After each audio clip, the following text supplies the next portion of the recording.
Bien, continuamos con este tema de Claxo, porque concluyó esta conferencia, como les decía anteriormente, y tenemos un invitado muy especial, es sociólogo, historiador, doctor en historia, un hombre muy preparado, argentino, perdón, Lautaro Rivara, que nos acompaña a hacer, de entrada, hagamos un pequeño balance, breve balance de qué pudo dejar esta conferencia, esta 10ª conferencia de Claxo en esta oportunidad para América Latina. Bueno, buenos días, gracias Buenos por días. la invitación. Bueno, efectivamente la conferencia es un evento muy, pero muy importante, prácticamente sin parangón a nivel global. Estamos hablando de Claxo, una red de redes que básicamente aglutina a cientos de centros de investigación de más de 50 países, no solamente de América Latina y Caribe, sino también de todo el mundo.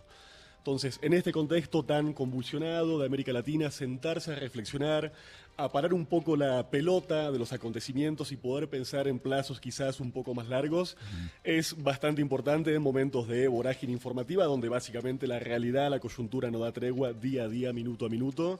Entonces creo que fue un momento de reflexión bastante, pero bastante importante y sobre todo un momento para repensarnos también como región latinoamericana y caribeña en el sentido de la cantidad de desafíos que tenemos en común como países básicamente de esta periferia latinoamericana y caribeña. Tuvimos una cantidad enorme de actividades, de paneles, de talleres, coloquios, simposios. Y realmente me parece a mí una participación muy, pero muy masiva también de la ciudadanía colombiana, de muchísimos estudiantes y profesores de la Universidad Nacional y en general del sistema universitario colombiano. Entonces creo que fue un acontecimiento realmente importante. La historia de Claxo está muy vinculada también a la historia de este país, entonces realmente poder haber estado aquí en esta 10ª conferencia fue, me parece, un hito que seguramente va a dar mucho que hablar. Tenemos todavía mucho que balancear, mucho que discutir, pero bueno, ahí están los materiales, la cantidad de eventos que se han hecho y además disponibles para que realmente toda la ciudadanía pueda acceder a ellos de forma pública, gratuita, y creo que eso es algo importante y también para destacar. Claro, América Latina y el Caribe sigue siendo una región en construcción. Absolutamente. Y además en construcción viva. Es una sociedad de muchos cambios interesantes para el futuro inmediato.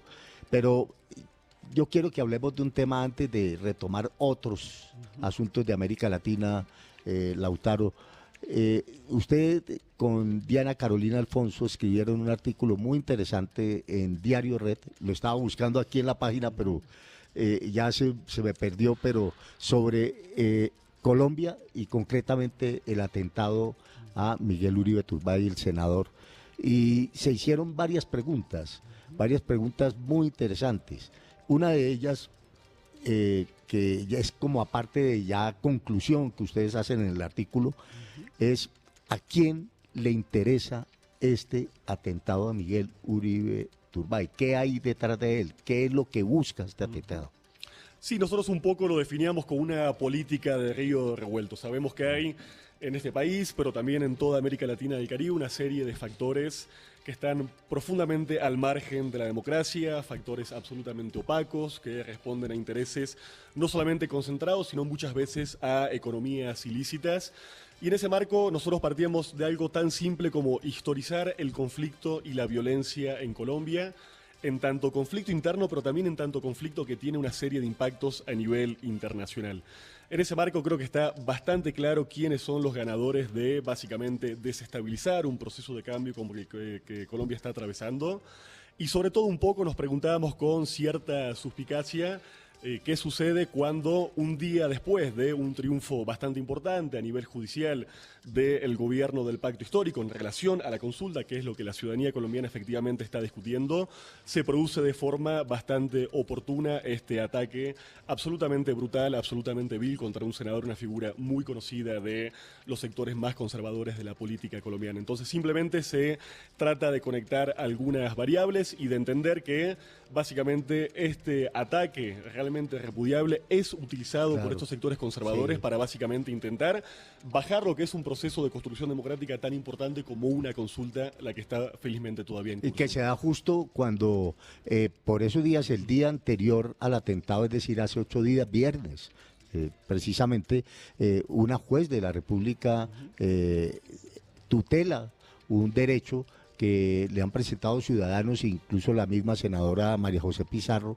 por aquella votación célebre en el Senado sobre la consulta popular y de la cual se ha dicho, y lo ha dicho el propio presidente Petro, hubo fraude, porque no se llevaron, no se hizo de la mejor manera y correcta, un poco recogiendo lo que establece el reglamento interno del Congreso en términos de votación. Es decir, habría unos problemas de forma en la, y a raíz de eso se tutela, ocurre la tutela, pidiéndole al presidente del Senado que tiene que repetir la votación, y resulta que ocurre esto el sábado. Es decir, hace uno de esas conexiones, sí, y entonces es donde surgen las preguntas. Exacto, y también hacíamos una conexión en términos internacionales porque la verdad es que este caso nos remite bastante a algo que sucedió en el vecino Ecuador, cuando fue, ustedes recordarán muy bien, sí, el asesinato del ex candidato también presidencial, Fernando Villavicencio. Sí.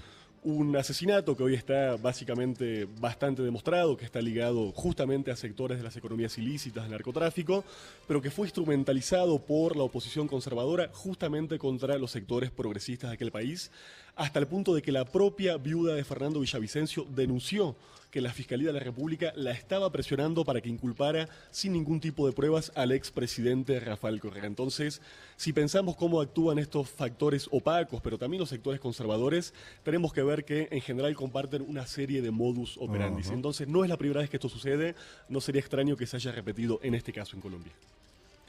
Sí, y sigue pues obviamente generándose muchas preguntas.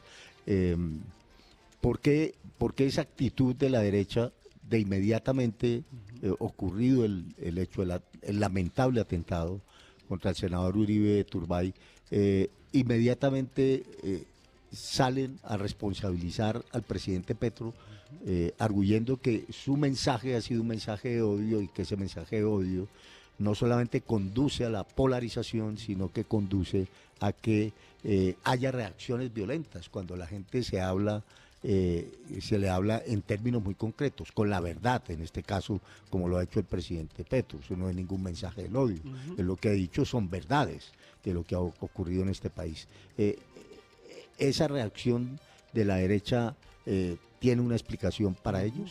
De vuelta, es una matriz comunicacional común esto de acusar a los gobiernos progresistas o transformadores de incitar a lenguajes, no sé, de alguna forma muy con exabruptos, esta retórica incendiaria que lo dijo el propio Marco Rubio, secretario de Estado de los Estados Unidos, teniendo una injerencia absolutamente inédita y desmedida en la política, en este caso de estos últimos años de gobierno. Básicamente buscan evitar las aristas más importantes de procesos de transformación, y yo creo que justamente se trata de todo lo contrario. Si algo ha intentado este gobierno es despolarizar a la sociedad colombiana, en tanto esta ha sido polarizada justamente por el conflicto, por la guerra, por una serie de injusticias y desigualdades sociales muy profundas. Entonces, las reformas estructurales se tratan justamente de despolarizar y de tratar de tener básicamente estándares de vida y básicamente la vida garantizada para el conjunto de la población colombiana. Se trata de simplemente pequeñas minorías de intereses concentrados que buscan defender una serie de privilegios y prerrogativas a través de estas matrices de análisis. Sí, Lautaro, nos vamos a ir a la puerta de entrada de la Amazonía colombiana, a la Amazonía colombiana, a nuestro querido departamento del San José del Guaviare, o el Guaviare, y su capital, San José del Guaviare. Allá se encuentra nuestra compañera Juliana Villanueva, que quiere vincularse a esta conversación muy interesante con usted. Juliana, la escucha Lautaro Rivara. Siga usted. Gracias, Jairo, y por supuesto con los muy buenos días aquí desde San José del Guaviare para Lautaro. Yo quiero que hablemos del tema del genocidio en Gaza, como ustedes bien comenzaban en esta entrevista, pero también de otra cosa, y es de la unión de Latinoamérica y de los gobiernos progresistas. ¿Usted cómo ve la postura de los gobiernos progresistas en esta región del mundo, sobre todo cuando estamos hablando de temas como el genocidio en Palestina, la guerra entre Rusia y Ucrania y demás conflictos que vive actualmente nuestro planeta? ¿Considera que se están uniendo estas voces progresistas para ser cada vez más fuertes en el escenario internacional? ¿Cómo ve el papel, por ejemplo, de RTBC, Sistema de Medios Públicos, para promover estas voces que hablan de paz y que no dudan ni un segundo en, de alguna manera, rechazar este genocidio que está viviendo el pueblo palestino? Importante ha sido en Colombia llamar a las cosas por su nombre desde el día primero. Llamar genocidio al genocidio, limpieza étnica a la limpieza étnica y desplazamiento forzoso al desplazamiento forzoso. También creo que en eso, obviamente, la comunicación pública del Estado colombiano ha sido realmente muy, pero muy eficaz. A mí me conmueve mucho estar en Colombia y ver, por ejemplo, manifestaciones que quizás tienen que ver con demandas mucho más propias de la sociedad colombiana, como las propias reformas estructurales, y ver que la bandera palestina se ha convertido en un símbolo realmente de humanidad común, y que creo que la población colombiana ha entendido que su propio anhelo de paz, de seguridad y justicia también está vinculado a otras causas que pueden parecer lejanas, pero que están muy vinculadas a la sociedad colombiana. Y quisiera ser muy enfático en el hecho de que los crímenes del Estado de Israel, de su política colonial, no solamente han afectado a la población de la Palestina histórica y no solamente a los pueblos árabes y musulmanes, sino que las poblaciones de América Latina y el Caribe también hemos sido victimizadas por esa misma política colonial, que por ejemplo se vinculó en tiempos de la dictadura del Plan Cóndor, por ejemplo vendiéndole armas a nuestros propios regímenes genocidas en las décadas del 60 al 70, en el caso de Colombia formando paramilitares que básicamente fueron a cometer una serie de masacres contra la población indígena, negra y campesina,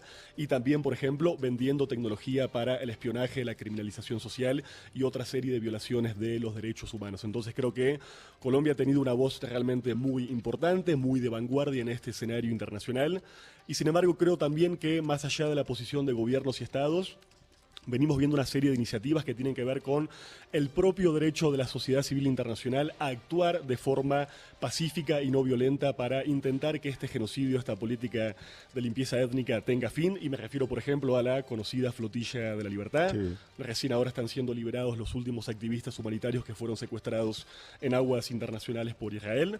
O me refiero a la propia marcha que va a movilizarse desde Egipto hacia el paso de Rafah, con miles de activistas de todo el planeta intentando romper de alguna forma ese bloqueo criminal sobre lo que hoy es básicamente un gran gueto, una gran prisión a cielo abierto, que es la Franja de Gaza. Entonces creo que gobiernos y estados progresistas tienen que actuar, en este caso lo están haciendo.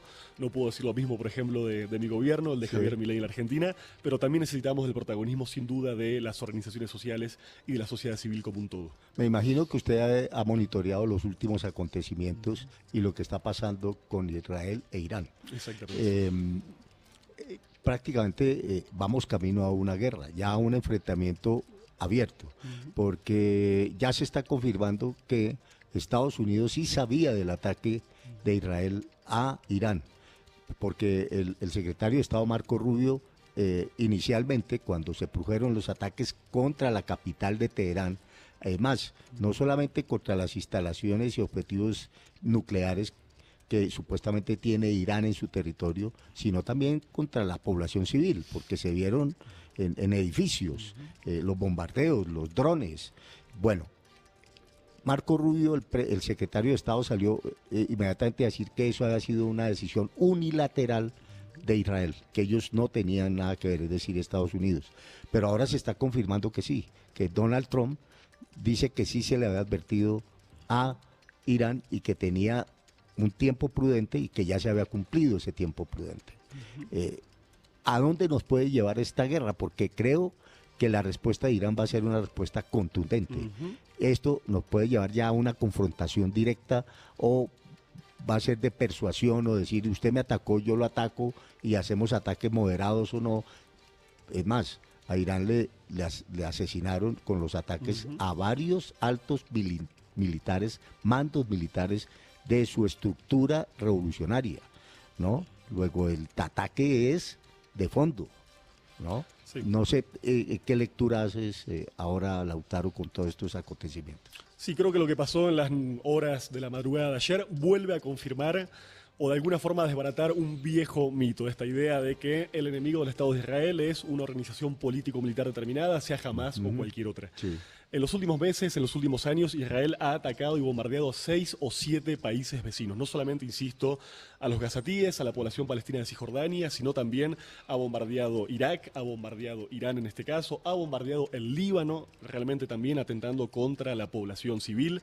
Ayer, por ejemplo, hablaban de que se trató de un presunto ataque de precisión contra las instalaciones nucleares y veíamos en redes sociales edificios de vivienda, edificios civiles prendidos fuegos, obviamente entonces con víctimas que no tienen nada que ver con la política nuclear iraní. Entonces creo que se vuelve a confirmar que el Estado de Israel es un peligro para todo el planeta, que básicamente ha rebasado todo tipo de margen de humanidad y sobre todo, por supuesto, todo tipo de legalidad internacional, colocándose a sí mismos como una especie de Estado paria en el orden internacional, y que lo que corresponde a eso es básicamente lo que un Estado paria demanda, que es una serie de políticas de presión, de sanciones, de bloqueo diplomático, lo que básicamente se hizo, por ejemplo, con el apartheid sudafricano y que contribuyó tan poderosamente a que ese régimen de inhumanidad finalmente cayera. Creo que en este momento seguir autoengañándose con que esto tiene algo que ver con Hamas o con la resistencia palestina armada es mucho más que ingenuo, y básicamente esto es, por supuesto, un peligro para toda la humanidad. Estamos hablando de una región y de un país como Israel que tiene, por ejemplo, potencial, él sí tiene un potencial básicamente nuclear declarado, tiene ojivas y tiene la capacidad de destruir, por ejemplo, un territorio enorme. Sectores de la ultraderecha israelí pedían al gobierno de Netanyahu arrojar, por ejemplo, bombas atómicas sobre el enclave gazatí, buscando una presunta solución final a la colonización de ese territorio. Entonces creo que, insisto, corresponde actuar a nivel internacional, legal, por supuesto, a nivel diplomático y también a nivel comercial, porque esto es algo fundamental. Condenar un genocidio, como algunos países de Europa han comenzado a hacer tímidamente, pero mantener relaciones comerciales normales e incluso comercio de armas con una entidad reconocidamente genocida es, por supuesto, una contradicción fundamental en los términos. Ahora, él está aduciendo unas disculpas para hacer su tarea de bombardear a Teherán, a Irán concretamente, y está justificándola mejor, diciendo que se trata de un ataque preventivo. Esto en las normas internacionales, estos ataques preventivos no existen. Sin embargo, es bueno recordar, porque hay que ponerle algo de contexto a estos ataques y a estas guerras y a estas situaciones de violencia y de guerra que se dan en el Medio Oriente, que George W. Bush, es decir, hijo, presidente de los Estados Unidos, cuando atacó Irak, dijo, haremos un ataque preventivo. Y ese ataque preventivo terminó en la muerte de más de 1 millón de personas en Irak. Claro, hoy las condiciones son muy distintas. Irán es otro país. Es un país que incluso creo debe tener ya uranio enriquecido. Luego no es, y tiene una muy buena dotación militar como para responder en este caso Israel, que es un ejército muy potente. Esos ataques preventivos violan las normas internacionales, ¿no? Sí, lo hacen fundamentalmente, además parte de un razonamiento que es declaradamente falaz. Hago la guerra para prevenir la guerra, digamos, ¿no? Ese es el razonamiento equivocado que está en el fondo de este tipo de operaciones. E insisto, la escalada puede básicamente no tener fin y llevarnos a todos básicamente a un colapso humano total. Yo creo que el Estado de Irán ha sido bastante cauto a la hora de responder a esta serie de provocaciones. Creo que un escenario de conflicto generalizado en Medio Oriente le conviene ante todo al Estado de Israel y sobre todo a los sectores más conservadores que acarician una especie de gran proyecto colonial expansivo que ellos bautizan como el Gran Israel. Creo que en este caso Irán seguramente tenga una respuesta que va a ser poderosa, tú lo decías muy bien, ellos tienen una enorme capacidad, por ejemplo, en términos balísticos y también en términos de drones. Los drones son hoy una tecnología absolutamente privilegiada de los conflictos modernos, pero me atrevo a decir que Irán sigue sin querer escalar este conflicto y la respuesta va a ser de alguna forma proporcional a los ataques que tuvimos el día de ayer. Ojalá que este conflicto no escale a mayores y bueno, que las Naciones Unidas, los organismos multilaterales que fueron justamente construidos en la segunda posguerra para evitar este tipo de conflictos puedan actuar y lo hagan con un mínimo de eficacia. Muy bien. Ya haciendo este paneo por el Medio Oriente, le quiero hacer una pregunta final volviendo a la realidad ahora sí de América Latina. El caso de Cristina Fernández de Kirchner, ¿esto va a cambiar la ecuación política en Argentina de alguna manera? Sí, la está cambiando. Estamos hablando de básicamente la proscripción política, de la que sigue siendo la principal lideresa de la oposición política, todavía con un caudal electoral importantísimo. Tenemos que recordar que Cristina Kirchner había sido victimizada con una tentativa de magnicidio, básicamente. sectores, grupúsculos de ultraderecha intentaron dispararle. Felizmente ese disparo no salió y ella pudo preservar su vida. Entonces lo que estamos viendo hoy es básicamente la continuidad de esa política, de ese intento de magnicidio por otros medios. En este caso judiciales y en este caso a través de una condena absolutamente irregular, que la condena de forma penal por 6 años, pero busca inhabilitarla políticamente de por vida. Okay. Entonces el asunto no es tanto el presunto delito, sino básicamente sacar de carrera a una candidata que se acaba de lanzar como tal hasta hace unos poquitos días. Entonces el objetivo político de esta maniobra es absolutamente declarado y tristemente estamos frente a un nuevo caso de lawfare en América Latina, como tantos otros hemos tenido, en el caso, por ejemplo, de Brasil, del Perú, por ejemplo, en la propia Colombia, cuando Gustavo Petro era alcalde de Bogotá, y en tantos otros lugares de nuestra América. Sí, sin duda es el mecanismo que están utilizando para neutralizar a la izquierda en América Latina. Pues esperamos que eso no ocurra, esperamos que la batalladora Cristina Fernández de Kirchner logre neutralizar esta proscripción que le están haciendo en términos políticos, porque ella dice finalmente la cárcel ustedes están cometiendo un error, pero que me proscriban políticamente es un error peor, porque la reacción del pueblo argentino ya se está viendo en las calles. Lautaro Rivara, muchas gracias por estar en el calentado informativo, esperamos tenerlo en una próxima ocasión. Creo que es importante que nos dejes tus datos, porque es bueno tener un referente de análisis como el tuyo en estas realidades tan cambiantes en el mundo actual. Gracias por la invitación y cuando quieran será un placer estar de vuelta con ustedes. Muy bien, señor. Son